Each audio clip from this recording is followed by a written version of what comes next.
Access granted.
Title: From Pennies to Progress, Unraveling the Adaptability of Sustainable Growth.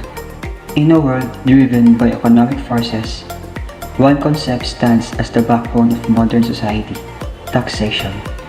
Join us on a journey as we delve into the intricate web of taxes and explore their profound impact on our economy. Taxation can be a complex subject, with numerous types of taxes and intricate regulations, from income taxes and sales taxes to property taxes and corporate taxes. Each levy serves as a distinct purpose. Unravel the intricacies and explore the key principles behind taxation.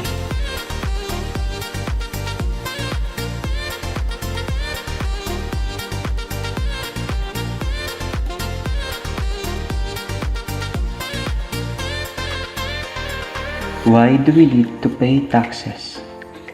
Taxes form the lifeblood of a nation, enabling Philippine governments to provide essential services and build the foundations of a thriving society. But how exactly does taxation system work, and what role does it play in shaping our economy? The taxation system is a mechanism through which governments collect revenue from individuals, businesses, and other entities to fund public expenditures and service. It plays a significant role in shaping the economy in several ways. Revenue generation. Taxes are a crucial source of revenue for governments. The funds collected through taxation are used to finance public goods and services such as infrastructure development, healthcare, education, defense, and social welfare programs.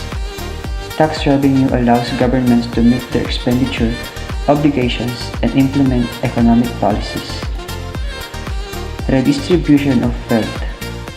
Taxes can be designed to redistribute wealth and promote social equity. Progressive tax systems, where tax rates increase with income, aim to achieve a more equitable distribution of wealth. By imposing higher taxes on high-income individuals and corporations, governments can transfer resources to provide social benefits and support those with lower incomes. Economic stabilization. Taxation can be used as a tool for economic stabilization. During periods of economic growth, governments may raise taxes to prevent overheating and control inflation.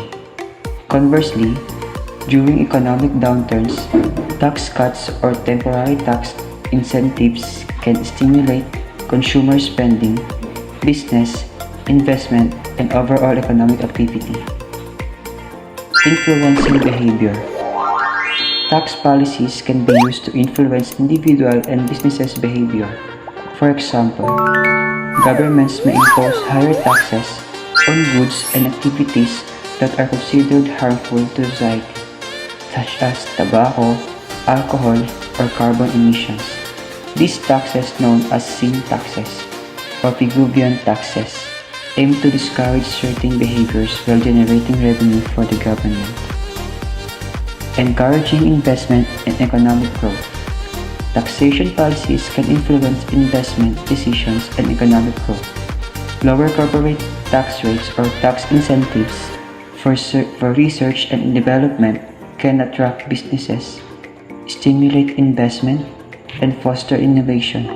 By creating favorable tax environment, governments aim to promote entrepreneurship, job creation, and economic development. It's important to note that taxation systems vary in Philippines, and the specific structure and policies can have different effects on the economy. Taxation is a complex and multifaceted subject, and governments continuously refine tax policies to address changing economic circumstances and social needs. Moving on to the next part, the history of taxation in the Philippines. Taxation has a long and storied history. Ancient civilizations such as Egypt and Rome implemented systems to finance their empires. We'll trace the evolution of taxation in the Philippines from its earliest forms to the modern systems we have today. It all started from the ancient Filipinos, where they paid their taxes to their dato or the chiefs for the protection they gave to them. The tax was termed buwis. Everyone is required to pay their taxes except for the dato chieftain's household. Punishment for not paying taxes was also implemented on this period. The arrival or invasion of the Spanish people from 1521 to 1898 gave the Filipinos modern concepts of taxation, wherein 16 years old to 60 years old were forced to pay tributes or tributo to the King of Spain through the colonial government worth 8 reals or 1 peso per year. But there are also other forms of payment like gold, chickens, textile, rice, and forced labor or polo y servicio. In 1884, the tribute was abolished and was replaced by the cedula or cedula, a certificate identifying the taxpayer that needs to be carried all the time. If someone is not able to present their cedula to a Guardia Civil, they will be imprisoned for being indocumentado, which means that they lack valid document or legal personal identification necessary to prove their identity. It was followed by the 1987 Philippine Constitution, stating that it sets limitations on the exercise of the power to tax. The rule of taxation shall be uniform and equitable. The Congress shall evolve a progressive system of taxation, wherein the Philippines covers both national and local. National taxes refer to the national internal revenue, taxes imposed and collected by the national government through the BIR or Bureau of Internal Revenue, while the local taxes is those imposed and collected by the local government. Lately, the current President of the Philippines, President Rodrigo Duterte, implemented the Train Law or Tax Reform for Acceleration and Inclusion, which was signed last January 1, 2018, which seeks to correct a number of deficiencies in the tax system to make it simpler, fairer, and more efficient, wherein the rich will have a bigger contribution and the poor will benefit more than from the government program and services. Ano nga ba ang train law? Halina't lakbayan natin. Sa bill, yun yung train. Paano ko matuluyan kung kinakalaban ng mahila? Paano ko maswelduhan yung mga maestra? Paano ko magbilihan ng mga eroplano? I need to keep this government running. Maligayang pagdating, mga minamahal naming pasahero. Kayo po ay nasa Train, o Tax Reform for Acceleration and Inclusion Central Station. Ang biyaheng ito ay patungong Pilipinas 2022. Ito rin ang biyahe upang marating ang ambisyon natin 2040. Una, layunin ng train na magkaroon ng simple, patas at maayos na sistema ng pagbubuwis. Ang kontribusyon ng bawat Pilipino ay iaayon sa kanilang kakayahang magbayad. Lahat ay makikinabang sa mga programa at serbisyo ng ating gobyerno, lalo na ang mga mahihirap. Pangalawa, Kinakailangan ng train upang puksain ang matinding kahirapan sa pamamagitan ng pamumuhunan ng gobyerno sa infrastruktura, kalusugan, edukasyon at iba pang social services. Sa pamamagitan ng simple, patas at maayos na sistema ng pagbubuwis, makakatulong ang train sa paglikom ng sapat na pondo para sa mga pangunahing programa ng gobyerno ngayon at sa susunod pang mga taon upang maabot ang ambisyon natin 2040. Simple lang. Ang train o Tax Reform for Acceleration and Inclusion ay isa sa mga solusyon upang matamo at marating ng bawat Pilipino ang tunay na pagbabago. Kaya mga minamahal naming pasahero, ugaliin pong alamin ang mga impormasyon ng bawat train station na ating daraanan. Mahalagang maunawaan natin ang Tax Reform for Acceleration and Inclusion. Sama-sama tayong maglakbay tungo sa pagbabago. Maraming salamat po. Maligayang pagsakay sa train. Moving on to the next part, the taxation and economic growth. The relationship between taxation and economic growth is a subject of a great debate.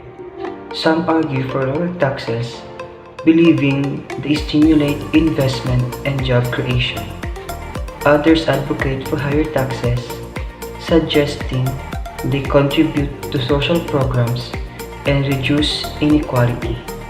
We will explore these viewpoints and examine the impact of taxation on economic development. Government spending has a significant impact on an economy, as recognized by economists and policymakers. In times of economic crisis, the government may increase spending to stimulate growth and revive the economy. This was seen during the COVID-19 pandemic, where private corporations were not spending enough, and the government had to step in. However, there's often debate over the appropriate amount of government spending, as some believe that more should be spent on social programs and infrastructure, while others argue for limiting government spending to keep taxes low and prevent excessive debt. In the context of the Philippines, government spending has been steadily increasing in recent years, with the 2023 national budget estimated at 5.2 trillion pesos, an increase from the previous year's 5.02 trillion pesos, and 2021's 4.5 trillion pesos. Despite this increase in spending, the deficit has worsened, with projected revenue of only 3.6 trillion pesos, resulting in a deficit of 1.6 trillion pesos. This means increased government debt and potential tax hikes, according to some economists and lawmakers. However, despite these concerns, it is important to examine why government spending is crucial in the Philippines. The significance of the rise in government spending in the Philippines lies in its potential impact on economic growth. The concept of aggregate demand, which is the total demand for goods and services from consumers, businesses, and government entities, comes into play. An increase in government spending can drive up aggregate demand and lead to greater economic activity and higher gross domestic product, or GDP for short. Therefore, it's not surprising that some economists have credited the rise in government spending as a key factor behind the country's GDP growth in recent years.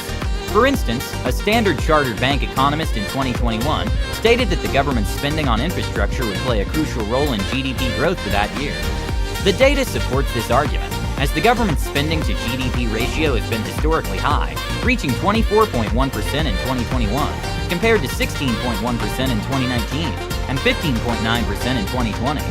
A report by First Metro, a prominent Philippine institution, also predicts continued growth in infrastructure and capital goods spending in 2023. However, whether this increase in government spending is positive or negative for the economy remains a topic of debate among economists and policymakers. The government's role in driving economic growth through spending can be significant.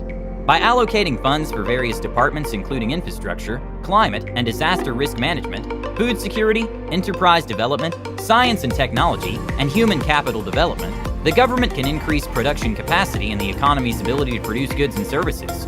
Additionally, government spending as a proportion of GDP, or what they call as the government spending to GDP, can also serve as an indicator of the government's involvement in the economy. A higher government spending to GDP suggests a larger role for the government, while a lower spending to GDP may indicate inadequate investment in key public areas. While the ideal range of government spending to GDP is around 20 to 40%, the Philippines, with a historically high 24.1%, appears to be on the right track. Some economists argue for increased spending, especially in developing countries. For comparison, the government spending to GDP in the EU averages at 51.6% with countries like France and Italy having over 55%. However, factors such as the state of the economy and the needs of the population also play a role in determining government spending. In the case of the Philippines, investing in public infrastructure is deemed important. Arguably, from our perspective, there's no other country than the Philippines that actually needs to increase its government spending. First, if we compare government spending to the likes of the EU, the Philippines actually has it worse. The country suffers badly from natural disasters, which the private sector does not even address. Can we even have a private corporation governing the construction of climate resilience projects such as flood management? Very unlikely. Further, the private sector of the Philippines is arguably unproductive and inadequate. Take a look at monopolistic companies, Manila Electric Company and Manila Water Company. Both have been inadequate in infrastructure spending over the past years. It is then easy to suggest that government spending has been on the right track for the Philippines, with less that of private spending. On the other hand, excessive government spending can have negative impacts as well. We simply cannot ignore this notion, as it would be too one-sided. Excessive government spending can increase government debt, resulting in higher taxes and potential mismanagement. The Department of Budget and Management projects a continued rise in government spending and a persistent budget deficit, with a projected national budget of 5.8 trillion pesos and a deficit of 1.1 trillion pesos by 2025. Additionally, government spending can lead to inefficiency compared to private sector allocation of funds. Inflating the money supply to finance government spending can also trigger inflation, reducing the purchasing power of citizens. Government spending can also cause a crowding out, meaning it can impact private investments, as high government borrowing can drive interest rates, which may make it more expensive for private companies to borrow for themselves. This can then discourage private investment in their part in driving economic growth. The debate surrounding government spending is ongoing, but what is clear is that government spending is currently playing a significant role in the Philippine economy, particularly in infrastructure and social services. But anyway, let us know what you think. Do you think that the country is right on track with its government spending? Or do you think they should leave it to the private sector to prop up growth? Thanks for watching. Moving forward to the tax evasion and avoidance. While taxation is crucial for funding public goods, there are those who seek to evade or avoid paying their fair share. We will look for the world of tax havens, loopholes, and the efforts made by the governments to combat these practices. On the other note, the CNN Philippines interviewed attorney Al Algra, a law expert, to whom he has provided insights, details, and cases related to tax evasion and avoidance. Kabahagi ng ating mga tax o buwis ang nagsisilbing puhunan o pondo ng pamahalaan para sa iba't ibang mga proyekto para sa bayan. Pero marami ang sadyang hindi nagbabayad o kaya'y umiiwas na magbayad ng tamang buwis. Kaya pinaigting ng gobyerno ang paghahabol sa mga tinatawag na delinquent o yung mga tax evaders. Pag-usapan natin yan kasama ang ating law expert na si Attorney Al Agra dito sa ating serbisyo ngayon. At pwedeng napabalita recently, diba, parang pinaigting ng BIR yung campaign nila against tax evaders. Tapos nagsampa nga sila nitong mga complaints. Ang sinasabi nila may sinampa sa DOJ, meron din sa mga prosecutors, local prosecutors office. Pero ano ba yung sinasabi mo ng tax evasion? Iba pa to pag sinabing delinquent ka lang? Or paki-explain na lang, attorney. Pag sinasabi mo kasing tax evasion versus tax avoidance, yung tax avoidance legal yun eh. While tax evasion clearly illegal. May tatlong requisitos, no, para masabi natin ikaw ay nag-i-evade sa iyong responsibilidad sa pagbayad ng buwis. Una, alam mong 100 piso ang iyong babayaran, ginawa mong 80 pesos. So alam mo na what is due is 100, alam mo yon. Kasi kung di mo alam, hindi yung tax evasion. Ano? Yes. So alam mo what is due, tapos nagbayad ka ng less than what is due. No? Pangalawa, deliberate, no? Intentional, or may bad faith sa iyong ginawa. At pangatlo, illegal ang iyong pamamaraan ng pag-iwas sa pagbayad ng tax. So mahalaga yung bawat elemento o requisitos para masabi nating tax evasion. Naintriga lang ako dun sa sinabi mo na yung tax avoidance can be considered legal. Oo. Kasi even if Tagalogin mo, halimbawa, yung evasion is talagang umiwas ka. Hindi, avoidance is umiwas eh. Avoid. Oo. But evasion is parang tinakasan mo eh. Parang ganon. Oo. Ang maliwanag na pinagkaiba ng dalawa, legal yung isa, illegal yung isa. Kaya minsan dito mahalaga ang ating mga abogado at ating mga certified public accountants kasi sa usapin ng depreciation, sa usapin ng mga ginagastos mo sa pang-araw-araw kasi minsan doon ka nakakabawas ng iyong pananagutan sa buwis depende sa iyong mga gastusin. Ano yung avoidance? Tax parang Avoidance naman ito yung depende kung paano mo anong items ang iyong dideklara. Okay, oo. Parang Kaya- pinipili mo lang, hindi mo Legal 'yon. Oo. Iba 'yon sa evasion kasi nga sa evasion talagang alam mo na dapat magbabayad ka nga ng 100. At ito yung krimen talaga. At ito yung krimen, pwede kang makulong Oo. and or pwede kang mapatawan ng fine. Moving on to the next part, the burden of taxation. Taxes can significantly impact individuals and businesses. We will meet people from different walks of life, from small business owners to middle-income families, and explore how taxes shape their financial decisions and livelihoods. In an ANC HD News, Princess Joanna Suarez was broadcasted. She is a secretary as well as a businesswoman during the quarantine period doing e-commerce. And she was saddened by the proposal to tax e-commerce. Siguro meron pa namang other ways para mag-collect ng tax. Kasi pag base kasi sa online, parang maraming Filipinos na parang yun lang yung bread and butter nila ngayon dahil wala ngang no work, no pay naman kami lahat. Kasi hirap din kami sa income ngayon dahil no work, no pay nga kami. So, tapos yung mga business din na inaasahan namin, hindi rin kami makapag-open. So, kulang na kulang din yung namin. Yung income namin ngayon. Although Herb Salceda, the author of the proposal, says it is necessary to fund government programs against COVID-19, including the billions of pesos in need to be given in families affected. This somehow is a burden especially to those who have small businesses yet had to pay tax. Before proceeding to narration in Scene 6, however, taxes can be beneficial. Here's why. However, taxes can be beneficial. Here's why. Taxation and social programs. Taxes play a vital role in funding social programs that support the most vulnerable members of society. We will examine the relationship between taxation and the provision of healthcare, education, and other social welfare initiatives, shedding light on the benefits and challenges of these systems. Here is a breakdown of the roles in each of these areas. Education. Taxes are a crucial source of funding for education systems. They contribute to the operation and maintenance of schools, the payment of teacher salaries, and the provision of educational resources and infrastructure. Tax revenue helps ensure that education is accessible to all citizens regardless of their socioeconomic background.